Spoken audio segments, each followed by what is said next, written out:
సిద్ధపడలేదు. ప్రతిదానికి సిద్ధపడతావు. దేవుని సన్నిధికి రావడానికే నీవేం చేయలేకపోతున్నావు? సిద్ధపడలేకపోతున్నావు.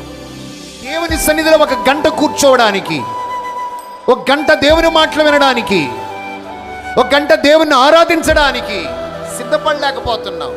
అంటే ఏంటో చెప్పనా? ఇటు చూడండి. ఆయన సన్నిధిలో సంపూర్ణ సంతోషం ఉంది కదా. ఇప్పుడు నువ్వు సన్నిధిలో సిద్ధపడలేకపోతున్నావు అంటే దేన్ని పోగొట్టుకున్నావు?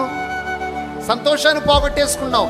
సన్నిధిలో కనపడటానికి నువ్వు సిద్ధపడలేకపోతున్నావు అంటే సంతోషాన్ని పోగొట్టేసుకుంటున్నావు. 96వ కీర్తన 6వ వాక్యంలో ఉంది, ఘనత ప్రభావములు ఆయన సన్నిధిలో ఉన్నవి అని. నువ్వేం పోగొట్టేసుకున్నావు? ఘనత ప్రభావాన్ని కూడా.